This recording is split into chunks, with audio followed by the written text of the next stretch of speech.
Good morning, everybody. Good day, good evening. We are beginning our Zohar lesson. It's our last lesson until the Mega Congress next weekend. And Sasha wanted to say something. Yes, we wrote down many questions that our participants, our viewers have sent us, and we can summarize them all together. And we're going to ask them. One person is asking, what can we feel, what can I feel at the upcoming Congress where thousands of people are going to be coming together with one goal? And we know that in 52 countries, tens of thousands of people are going to be coming together, all of our friends and students, and we're going to be connected virtually, and we're going to be at the lessons together at our seminars and gatherings, and it's just going to be this one communal action taken by everybody all over the world. We all comprise one part, different parts of the same system, of four parts of one system throughout the world. The still vegetative, animate, and human, as Ari writes in his book, The Tree of Life. And then in this body that consists of four parts, there is this I that springs up. And this I is the human being, this person. And it has nothing to do with our physical body. This is the I that we need to develop. This is the I that gives the perception of a new world. That out beyond the five senses, which the five senses we use to perceive this world. And this I, which is the soul, we call the upper world. So how do we develop it? We develop it according to the same method, meaning according to the same steps that we develop our body, but only in the upper forces, by utilizing the upper forces to do it. And the entire science of Kabbalah speaks about this. How do we do it? It is written in the science, in the wisdom of Kabbalah, the Zohar. Open your heart to me, and I will reveal the world to you.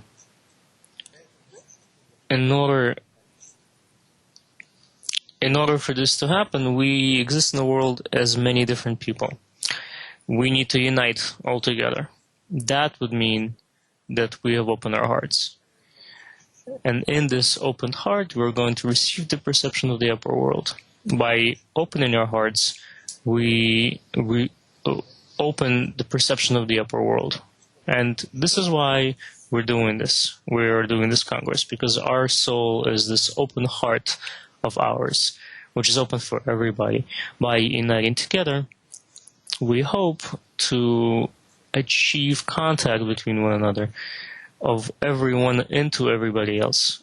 And in so doing, in this opened perception, we're going to place the entire upper world. This is what we hope to accomplish, and I hope that we will feel it. Everything depends on us. So good luck to us.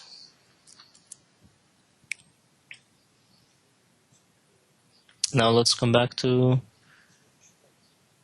our new commandment. We've completed the first commandment. Remember that commandments are degrees along which we rise up to our final correction as we unite together, and at the very end of correction we merge with the Creator, the upper force, which essentially is perceived within us. As we attain the upper force, we attain it within ourselves to the extent of our correction and being similar to it. These degrees of similarity, gradual equivalents to this upper force, they are called commandments. These degrees can be divided into 10, or into 14, or into 620, or 618, or 125, depending on the way that we gradiate it, depending on which qualities we look at when we do this. But the Zohar divides it in a very clear way. 14 degrees, 14 commandments, 14 clear-cut global changes that we need to undergo within in order to attain complete equivalence with the Creator. And right now we're learning the second commandment. The first commandment was the commandment of fear. So what is fear? What does a person fear? He fears not feeling good in this world because he's small and helpless. He's always trying to protect himself, defend against something, take cover. And this is his natural reaction to everything that he feels in this world. He arms himself. He shows his fangs. He shows himself as a hero, but that's only because he's weak and he wants to defend himself, protect himself. That's first. That's first type of fear. And the second type of fear is the fear of not of this world, but what it awaits me in the next world. After I've completed my path here in this world, will I receive anything for it? Will I get a reward? And so on. That's the fear of the next world. Fear of this world and fear of the next world. These two types of fear are egoistic fears that exist in all people. First fear is the basis of the entire system of a person's relationship to the entire world. And the second type of fear is the fear of the heaven, as it says. And all religious and otherwise spiritual systems are based on this as well. And these are both egoistic fears which Kabbalah rejects completely and explains to us that there is no solid foundation under them because egoism cannot be expressed. That egoism is only there so that we could make use of it in order to reach the spiritual. Otherwise, we cannot use it at all. And the third type of fear, now this fear pertains to the spiritual, where we gradually begin to strive to be like the Creator. And our entire fear then is, am I going to be able to be like the Creator? Am I going to be able to bestow to the Creator? And in so doing, I'll be able to be in contact, in harmonious contact, and in balance with Him, which is called equivalence of form. And this is the primary law of nature, to be in equivalence, in balance with the upper law of bestowal. And if I can make myself equal to the Creator in this respect, meaning with this, the only force that operates in this world, if I can relate to it the same way that it relates to me, be in this equilibrium with it, then gradually I move toward it. Because in every moment in time, greater ego is developed in me, greater obstacles are being placed before me. And on my end, when I make use of them properly and actualize them within me, I rise above them and put myself again on a level of balance with the Creator. And in so doing, I ascend along the middle line, the so-called middle line, and I advance optimally. And this is our development in a nutshell. So fear gives a person the means to move forward. And now we're going to study the second commandment, which also lets a person, guides them in their advancement, and that's the commandment of love.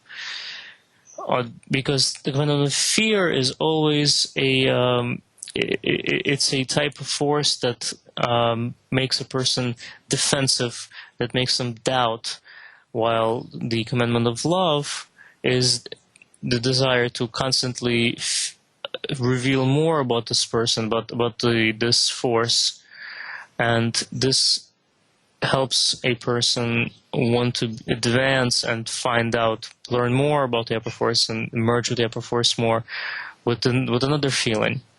It's a positive feeling that draws them. So let's read. The second mitzvah commandment is inseparably connected with the mitzvah of fear, and it is the mitzvah of love. For man to love his Creator with perfect love. Because what is the Creator? The Creator is not some image or some idol. We're speaking about a force of nature, quality of nature that is has no physical aspect, has no restricted form, but it only reveals in us to the extent of our similarity to it. Only to that extent as when I become similar to this force that I don't know, that I can't feel, it is felt in me as the Creator. I feel this is the Creator. The Creator in Hebrew comes from the words boreh, come and see, meaning attain this force in you and feel it within you. So, the second commandment is the commandment of love, so that the man could achieve this force and be and feel this very free, unlimited love toward it. It's not fear that is pushing me to make contact with it, but this unconditional love without feeling what am I going to get out of it. That's the little problem. It's not I need to rise above my egoistic aspect and not worry about what am I going to get out of it or how am I going to be in balance with it. The only thing I care about here is how I can be in absolute bestowal toward it. And as a result, a new type of obstacles rises up within me. Ego tells me that, shows me that I get nothing out of this. I win nothing. Everything that I do here, it's empty for me. It's useless. But all I care about is one thing. Without receiving anything in return, without even a response, I only want this quality of love to emanate from me. The Zohar asks, what is perfect love?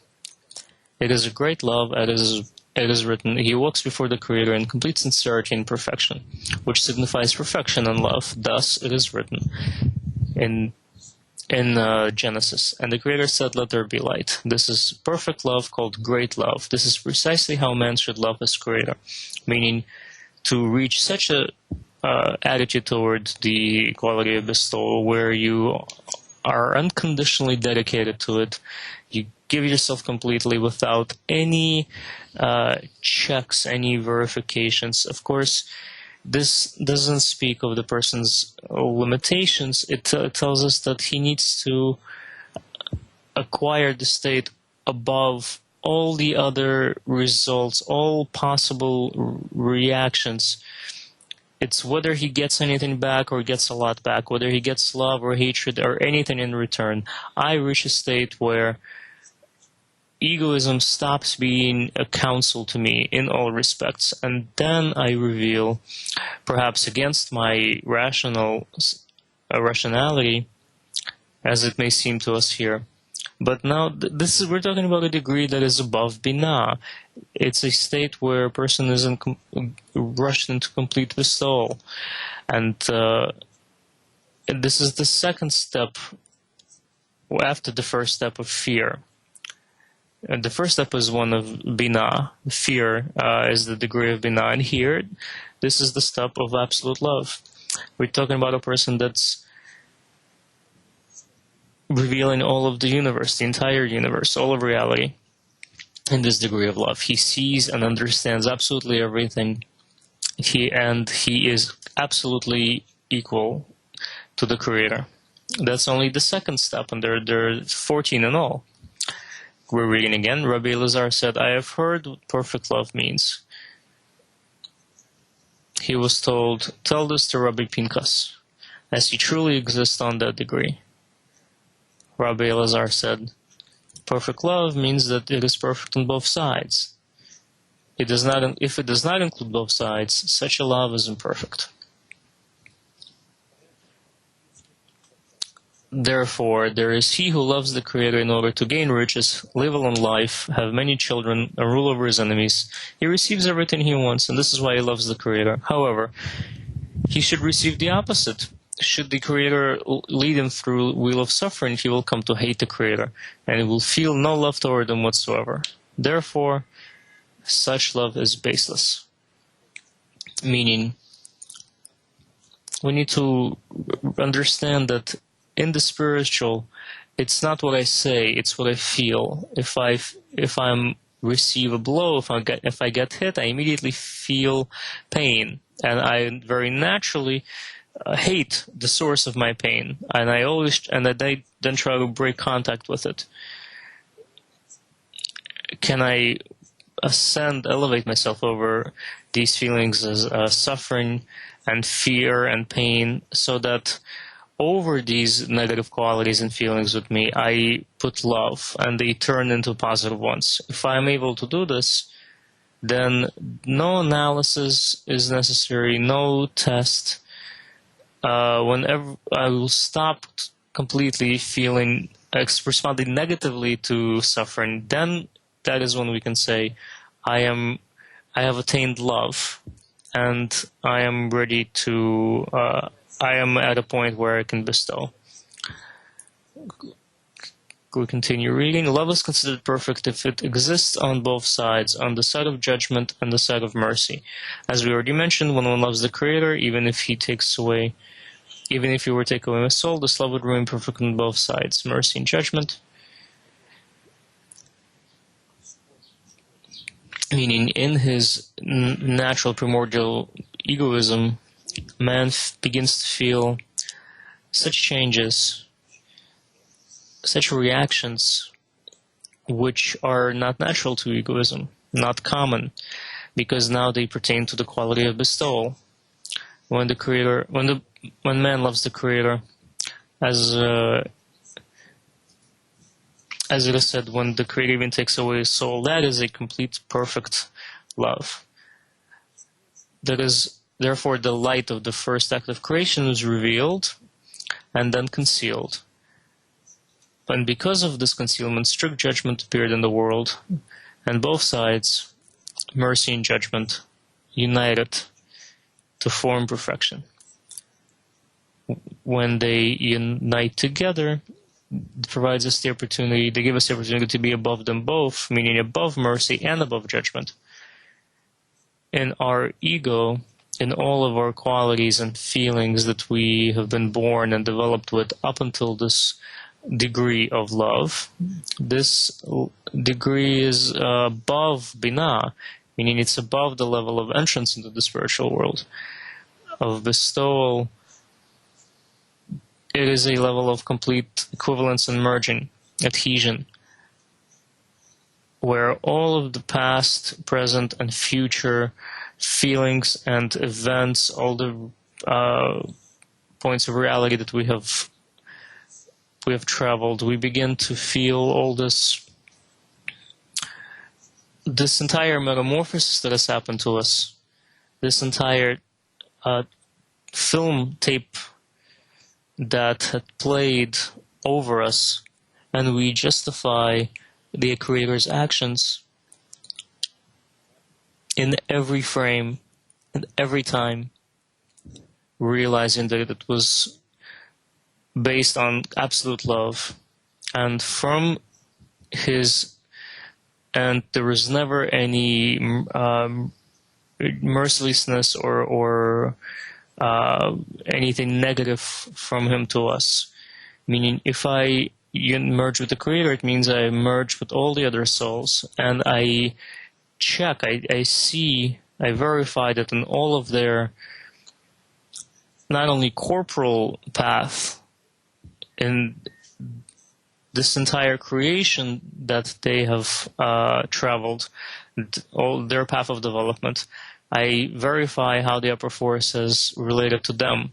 And I see that it was completely merciful and completely just, and it never related to them with anything other than a feeling of absolute love. And when I verify this, and I include all the souls within myself, and in this analysis of the Creator's attitude to them, I too begin to relate to the Creator in this way through them, and in this way I achieve the quality of absolute love. There are a lot of intricacies here which don't work at all in our world. Obviously, we're not talking about we're not talking about here mother's love to her children. That's an animal love in our world, which is based on egoistic hormonal reasons, causes.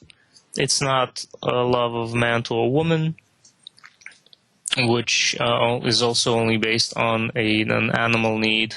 It's not the love of a woman to a man, because it also is an animal need of comes from the equality, the desire to have to belong. These are corporal bases, foundations. While this love is something else. It is above all that. It can only be acquired through the influence of the upper light. And when it develops in us, this attitude toward the Creator, only then do we understand what this love is. So this love, this quality, in this world we have nothing that resembles it in any way.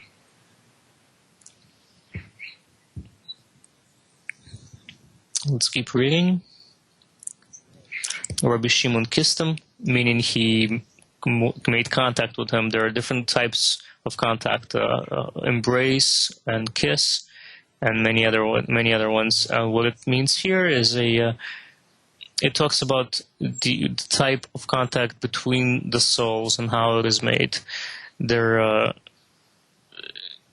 is a level of contact, embracing, of coupling. There is a level of contact when one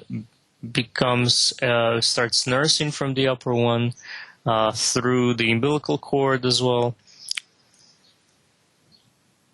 and then more until there is this full contact between the souls on all levels. So depending on the level of correct egoism is being utilized here, that's what determines this type of contact that's made, connection. In our world, we just see this corporal contact between each other. Rabbi Shimon kissed him, Rabbi Pinchas approached, kissed and blessed him. So there is this contact that was made between these three souls. He said, "It is clear that the Creator has sent me here. This is the tiny ray of light that was said to be shining in my house, and would later light up the whole world." Rabbi Elazar said, "Certainly fear must not be forgotten from all the mitzvot, especially in this mitzvah, the mitzvah of love. Fear must be attached to this mitzvah at all times." Meaning the first condition, that is not forgotten. It's the first commandment is the basis, is the condition for the second. And then they all come together later on in one state, in one upper state. But for now, they follow one after the other. How is it attached? Love is good when it brings goodness, health, sustenance, and life from the beloved one. And it is here that fear of sinning must be revived, so that the wheel does not turn against them. As it is written, "Happy is the man who always fears, for his fear is contained in his love." Meaning, he is perhaps afraid of not losing his love. It's egoistically, and not give it up. And this fear is there as well, and his love isn't fully determined. This is how fear should be evoked from the perspective of strict judgment, for once man realizes that strict judgment hovers over him, he must evoke within him fear of his master. Meaning, for now, the Creator is still above you. You haven't achieved balance, equivalence with him. Thus, his heart will not be hardened, of which it is written, "He that hardens his heart shall fall into evil, into the other side." This is called evil, meaning the opposite, perverse side. He begins to fear that happening. And in this way, he corrupts love absolutely. Therefore, fear unites with both sides, with goodness and love, as well as strict judgment, and consists of both. And fear is united with the good side in love, as well as the strictness of judgment. Such a love is perfect.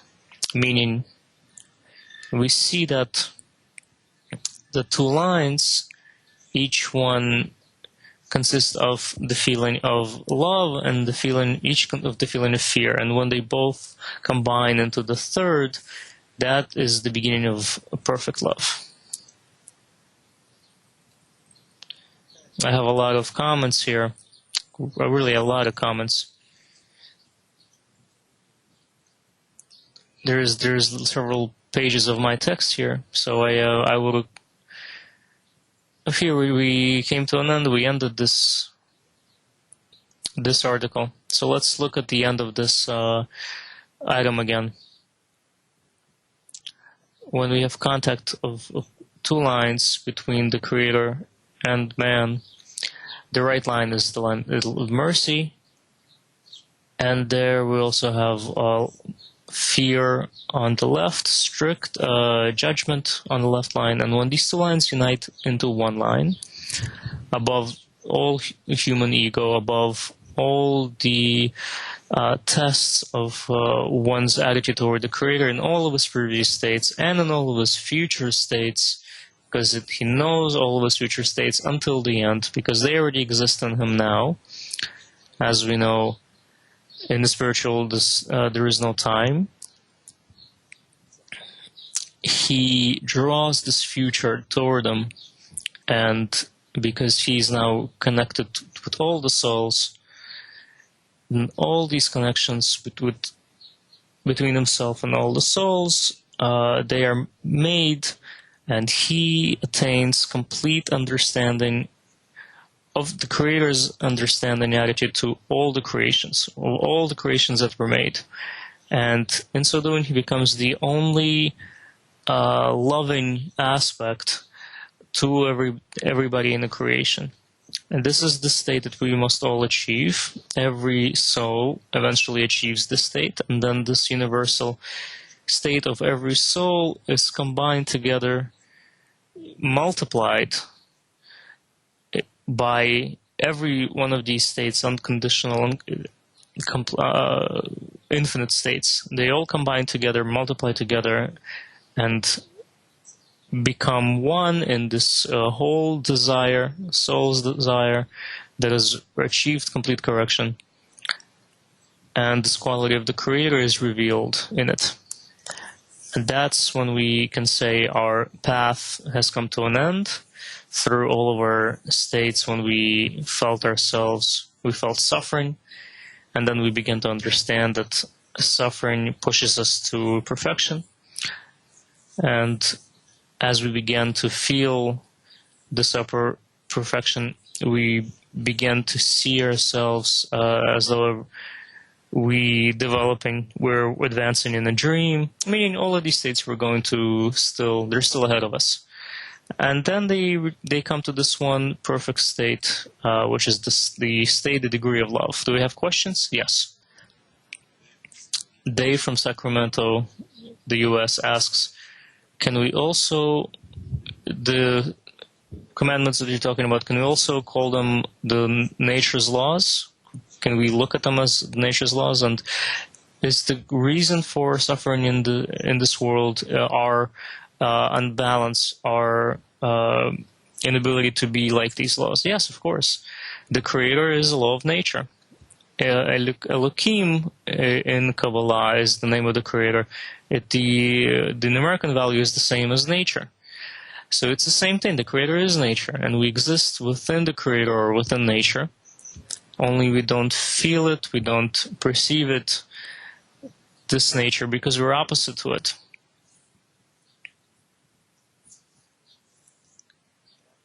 So this oppositeness we feel as our present corporal world. Other questions? Jenny from Toliati asks, how do we feel the love that you talk about in our corporal world? Does it exist in our corporal world? No. In a corporal world, I don't know what you mean when you say love, but you need to attain the Creator, and then you're going to feel it. In our world, when we say love, we feel some sort of corporal excitement of a person towards various phenomena that exist before us. That's what we call love.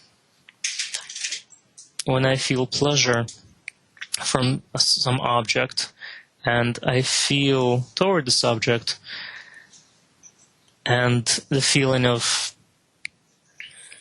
gratitude toward it, a feeling of contact, connection, pleasure. Collectively, we call this feeling love. That's all. That's all it is. All the qualities in this world are absolutely egoistic, meaning they're determined only by our internal program, nature's program that is embedded in us. So, in this world, everything what we love is determined by what we are genetically, the data that existed within us, the laws that values that were instilled in us and developed in us. And ultimately, it turns out that you love one thing, you love another thing, and you end up with these stereotypes like Russians love vodka, the French love frogs, the Koreans love dogs, and so on. Is this the love that we're talking about here? No, it's just habit that is given to us. And the same applies to children and other people. If you take away a person's hormonal needs, what kind of love would he feel? He wouldn't feel anything. If you take away a person's feeling of this is my child, which is this animal instinct that he has of possession, of something that you had given birth to, that you had invested into, or invested a lot of yourself, then there wouldn't be any love there either. So our love, corporal love, is determined fully by the qualities that exist in us, our animal qualities. So this is not love. It's not the kind of love that the spiritual world talks, not the same love as the spiritual world. But in our world, it exists because it gives us a sort of an imitation of what it might be. But so the spiritual love that we're talking about here is when a person exits our corporal world, Rav writes ego. This is where we are here, we're all egoists, and he ascends to the level of complete bestowal, the so-called chafetz chesed, which is the quality of binah, of complete bestowal, meaning when I am completely risen above my egoism, I don't have to react to it whatsoever, not consider it at all. I keep developing, growing. We've drawn this mountain many times now. So here I have risen above my entire egoism, and this is where I am. Each time I have risen above it, and at the end I have ascended over it completely. So this ego is beneath me now, meaning I am in control of it. It does not determine what I feel at all.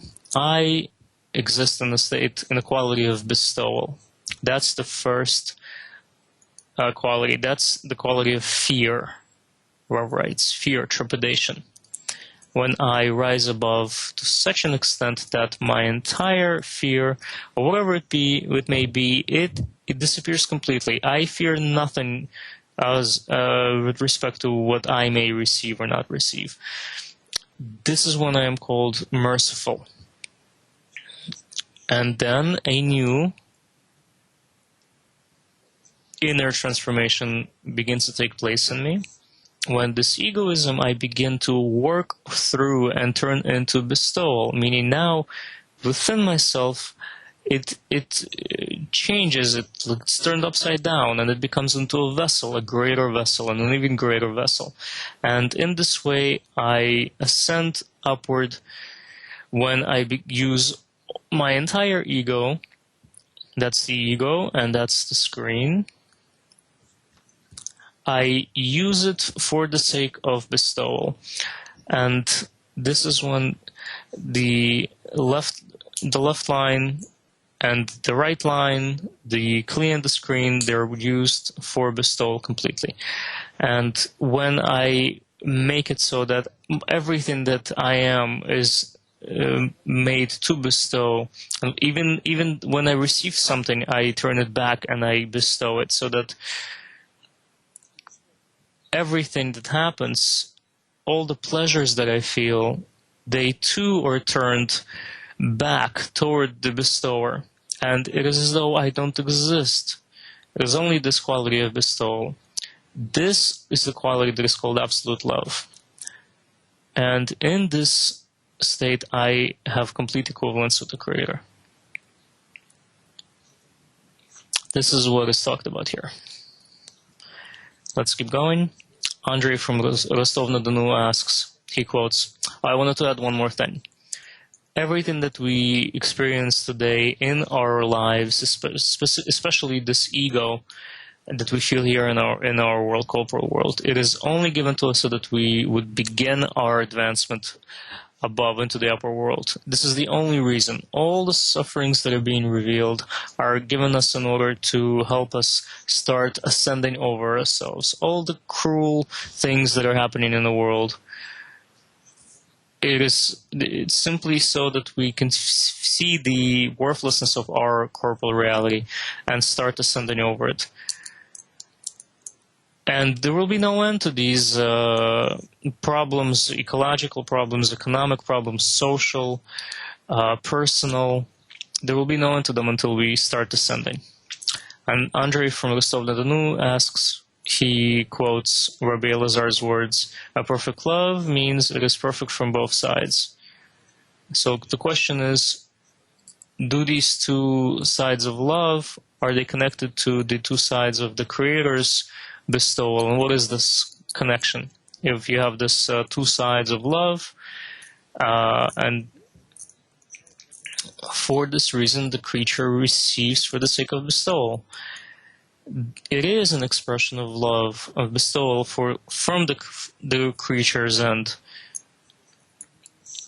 There is a famous example of the guest and the host, where I am a guest, I come to the host, and I receive from the host everything that he had prepared for me, but in order to bestow to him, to give him pleasure. So I use all of my ego and all of the pleasures that I receive, and I need to receive pleasure and delight in it completely. And at the same time, I must feel, what do I need to do here? Here I have desire. In this desire, I receive pleasure. The plus enters a minus. Now, I receive pleasure. First, how do I receive pleasure? The first condition is I restrict myself. I tell the host no. That's the first condition. The second condition, after I have said a no to the host, I begin to weigh the pleasure. I'm going to write light. I begin to feel the light, the pleasure of his fulfillment, the pleasure that it evokes in me.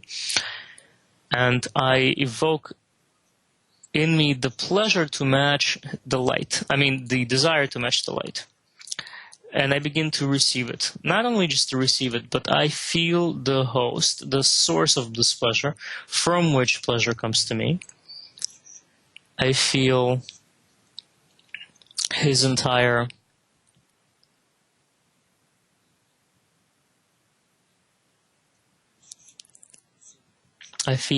his attitude toward me, which is love. I feel pleasure, which is the light that's coming from him, the light of pleasure. I feel within me what he evokes, that he, with his love, evokes in me, with his love and his quality of pleasure, light. Now, on top of this, I need to make a screen. I can't just say no anymore. I need to create a screen, build a screen, which now appears. And I begin to analyze and understand all the pleasures that he had created for me. And here again, I say no with the screen. And only after this do I begin to measure how much of this pleasure can I receive into myself and how much cannot receive. So this admittance, receiving, it does not happen within me. It happens within him.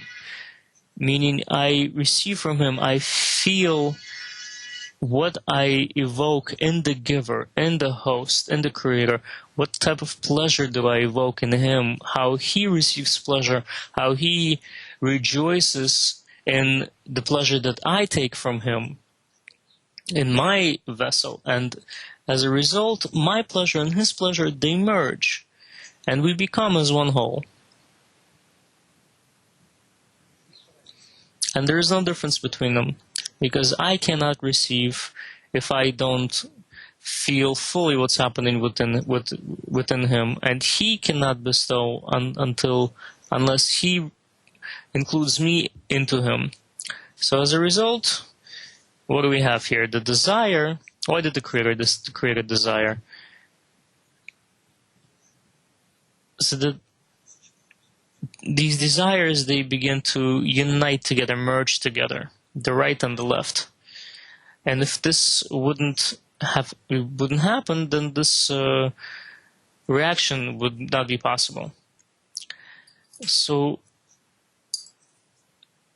therefore, it is written that there is only one desire that was created, and this one desire is sufficient in order to reach this state, and it is sufficient to relay love to the creatures, the Creator's quality, to make them, help them attain it. Okay, we have a question from several people. How do we feel pleasure if we're all different? Who's going to feel pleasure, me or him? Neither him or me.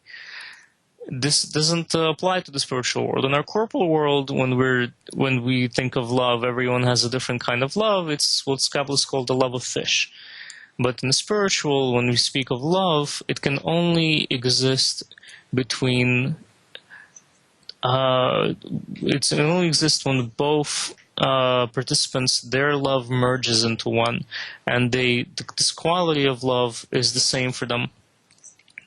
In this point of contact, when they merge, there is no difference between them. You cannot tell one apart from the other.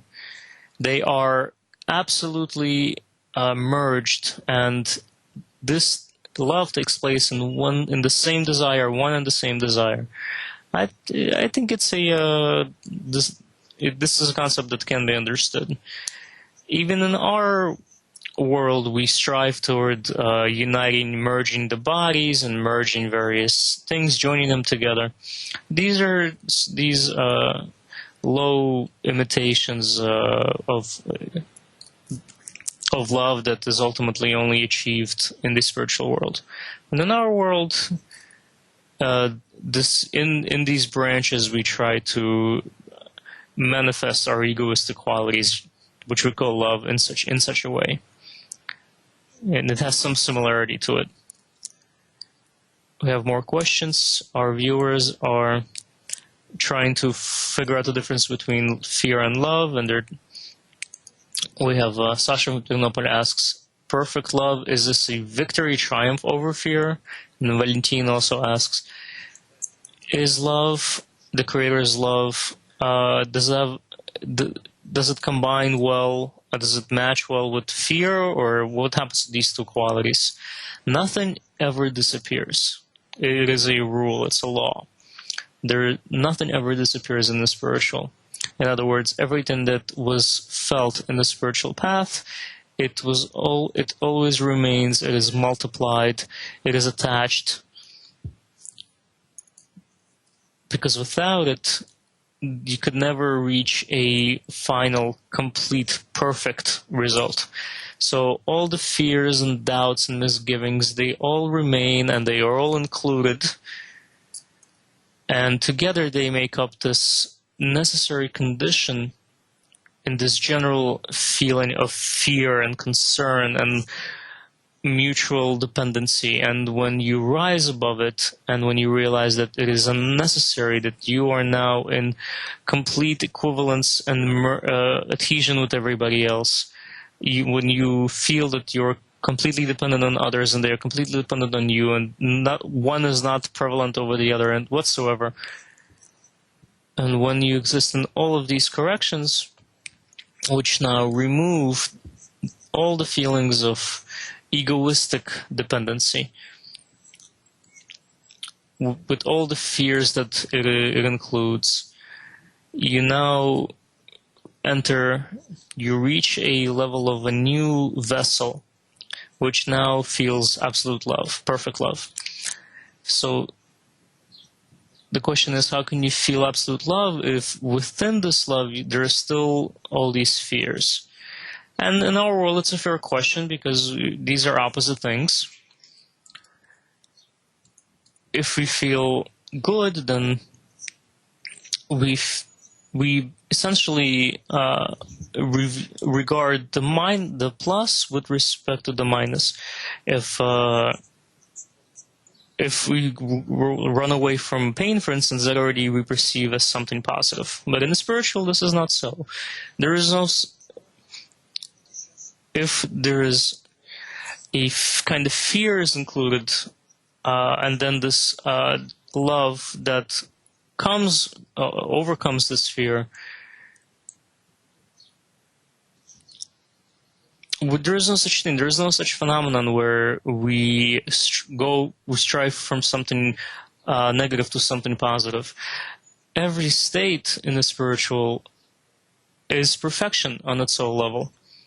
So it's difficult to explain exactly how it happens, but all the types of fear, they all remain, and together with it, at the same time, they are corrected. They remain corrected. Meaning you don't have the type of fear that can arise again, that can come back to a person and yield negative feelings or results. They are all there in order to be the foundation for this growing quality of love. I'm struggling to find the right words because there is no proper lexicon to explain these concepts, really. We're all using our sort of regular tired words in order to describe these concepts. We have another question from Italy. But essentially, we must strive to this quality. For this reason, it is written, you need to open your heart, and in this open heart, you're going to feel the upper world. In a closed heart, in your closed egoistic desires, which work only in an introverted way to receive, you only perceive your small world, and there's nothing else that you can perceive. Now, on the contrary, you need to somehow, together with your friends, in your mutual efforts, evoke this upper light that's going to develop you, and you throw you outside of yourself. And as you turn yourself inside out, primarily toward your friends, and then toward the rest of the world, then in this movement outside of yourself, and this so-called intention, this reverse light, reflected light, you're going to feel the upper world, your upper reality and the upper states. You're going to feel that you're above your body in completely different sets of actions that are done by the light to the desire, and this world ceases to exist. For this reason, we are doing this mega congress and other events like this, so that together we can try to influence one another in such a way, not only with songs and all these rejoices and dances and so on, but internally. That's the most important part, that internal effort, where we can make them so they would force our hearts to open up. And to the extent of these openings, we're going to start revealing the upper world, feeling the upper world, and in each other. Because every one of us, in so doing, receives a great big kli, not within himself, but outside of himself. You feel the spiritual world outside of oneself. in the faith above reason, so-called, above his egoism. This is the state that we must reach. And I think that we have all the necessary conditions met to reach the state. We've studied all the necessary materials, all the systems. We now we have friends all over the world, in all continents, in all the countries. We have a huge amount of people, all kinds of different people. And we are essentially ready to cross into the spiritual world. All we need to do now is apply the effort, which is, and to break through this barrier, which keeps us here. Essentially, we must come outside of ourselves. As it is written, let man feel that he needs to open up his heart. Open up your heart, and I will reveal to you the world. Because with an open heart, in an open heart, the upper world will be felt. I hope that we will make this happen this upcoming weekend. We need to prepare for this. We need to attract as many people to it as possible, even new people, if they want to participate in this in any way that they can, men, women, anybody, so that we have a lot of people, a large mass of people working with these materials and striving toward this.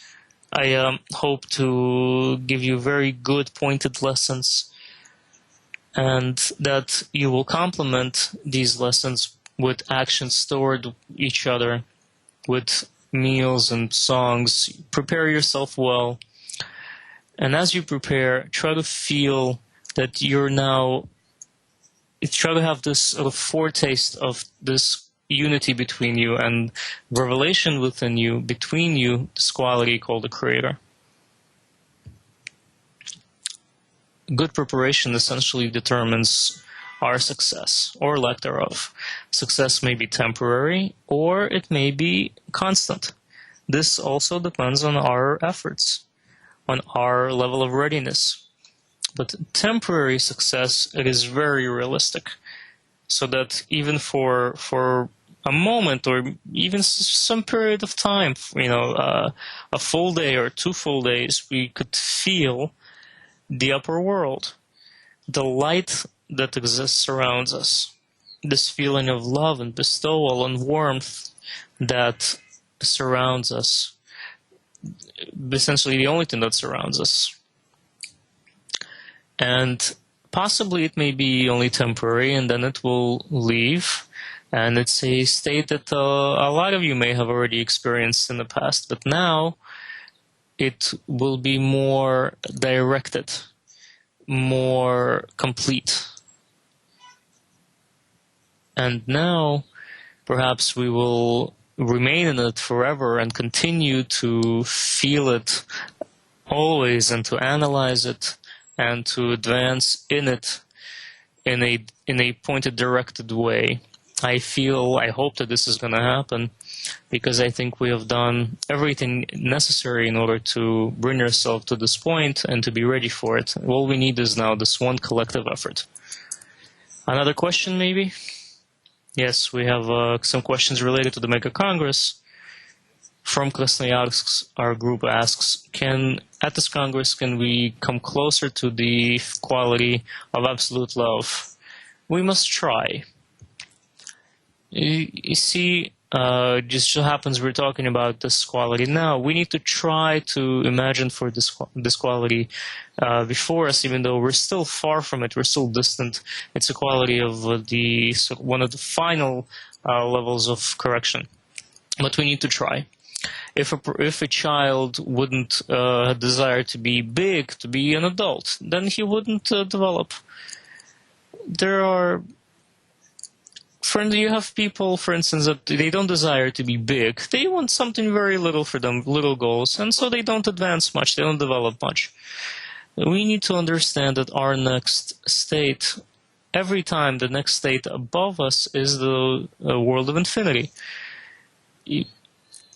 For instance, our present state where we want to receive something on the inside, we need to, and we aspire toward the state where we want to bestow, come out of ourselves. It is a revolution. You need to understand that. It is a completely, utterly opposite to what we feel here in our corporal reality. So we really need to sort of apply ourselves absolutely and change ourselves utterly. I am aspiring to make contact with all of the souls and through them with the Creator. And there are no restrictions here whatsoever. And I will not be satisfied with anything else, anything less than that. Another question from Maria. So where do I feel the Creator? Within myself or within my friends? Within my unification with my friends. When I unite with my friends, that's when I feel the Creator. Question from Italy. When we contact other people, I feel that I break inside. Is this... No, that's fine. Everybody feels this. Everybody feels repulsion to others. All kinds of fears when coming in contact with others, and sort of this mutual rejection to one another. And that's natural. We need to realize that the spiritual exists above this. We need to rise above all of these natural egoistic calculations and begin to master this new quality. And in this new quality, we need to imagine that we exist in it. And that is when we will truly